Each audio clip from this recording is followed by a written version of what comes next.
What have you been learning about Michigan Tech? You know they're a pretty established team now, and they play pretty well, just like you guys. Yeah, they had a good team this past couple of years. They won the league last year, or I guess split it. But we can always expect a good team out of them. The games are always really fun, lots of intensity, especially up here in the Upper Peninsula. The rivalry is so tight and so fierce that they're some of the best games to play in here. What have you been seeing on tape or on video looking at them? Have they changed anything? I'm guessing probably not, but... They're usually a pretty solidly coached team. As far as systems go, we're more worried about ourselves than what the other team's doing, and to stick to our game plan and get the job done. Robbie, same type thing. I mean, you've played them a couple times now. Just your general thoughts in terms of, you got to get kind of jacked up for this week. Yeah, I mean, you don't need to get jacked up for these games. You already are. I mean, you come into the season knowing that when you play Tech, it's going to be a good game. It's going to be a good series. So it's the best weekend of the year. Like any game last year, the most you remember are the playoff games and the games against Tech. So you're ready to play these games. Everybody's ready to play them, and there's not much to it. Just you're ready for them. You're always ready for them. How did you feel taking that next step last weekend against Ferris to kind of get that last season taste out of your mouth totally? Yeah, I mean, it was good to come against them. They're a great team, and I just think that we came together last weekend. It was a big weekend for us. I think all of our guys came together. The freshmen, they're really coming into what they need to be and really helping us out right now. I'm talking to Walt about goal scoring, and you're not going to be the most explosive team. We understand that, but it was nice to see that a number of different players were getting in the scoring column last week. Yeah, our freshman players, Darian Craig had 2 goals. We had Colin Peters had a goal. Luke Volin hit his first goal. Our defenseman, Rylan, had a goal. They all played really well this weekend, and to see them all score and step up and fill in a place that they need to be and fill spots that they're brought in to do, it's really good to see that, and it's going to be good looking forward the season. All the guys just being able to fill in spots, just a goal here, a goal there. Everybody's chipping away. There's not going to be anybody who's going to be scoring a ton more goals than the other players on the team, but collectively we need to be able to score. For either of you guys, on a Tech weekend, is it a different vibe on campus? Do you have a different sense for just what it's like to be a student at NMU on a Tech weekend?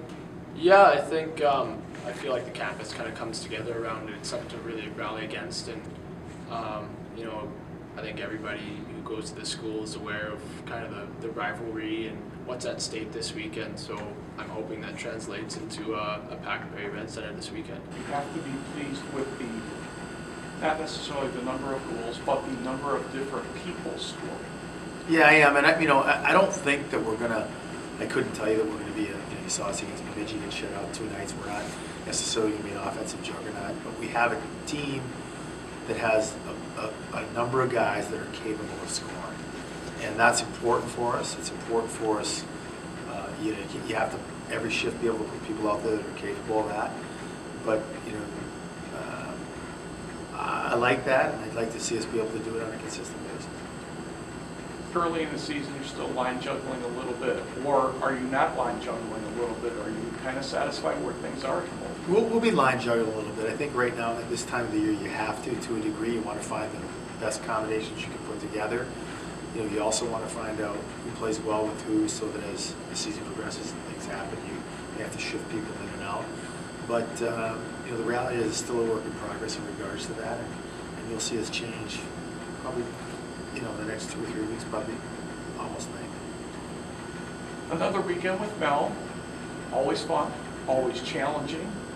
What do you see different about their team? I mean, obviously the goaltending situation there is different from last year. What else do you see that may be different you have to adjust to? I think we're all so blessed to have this rivalry. It's a great rivalry. It's an intense rivalry, and it's great to play in. It's great to be involved in. I love them as a player. I love them as a coach, and I think the communities both love them. And I think that's important. So I told our guys yesterday some of the most important games you'll play in college are games against Michigan Tech. I think that Tech's a real good hockey team. I think that when you look at their record right now, you need to really factor in who they've played and where they played. And I think when you do that, you understand, what a tough goal they've had. We'll have to play some of those teams ourselves.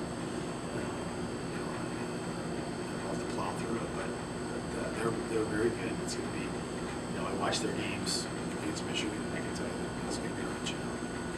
What did you learn by watching Michigan? Oh, I didn't learn much by watching Michigan, but I learned a lot by watching Tech. No, they have a lot of guys that are capable there. You look at the Heinen kid, very capable goal scorer. They have, I think they have arguably one of the best groups of defensemen, probably in college hockey. Les Brantz, Sturros, they have a lot of guys up front that have a lot of experience, and they have a lot of guys up front that have experienced success over the last couple of years. And they make deep playoff runs, and I think that those things always expedite a team's growth. So I think that these guys are there, and they're ready for it. We're going to have to win. And besides staying out of the dreaded penalty box, what do you have to do to win? I think Ate's going to have to be good. I think we're going to have to continue to grow with the identity that we're starting to establish. This is what I see right now is a real resilient group of guys here that work really, really hard and compete really hard, and that's always a good identity to have. If you do, this is probably the hardest competing team I've had in 3 or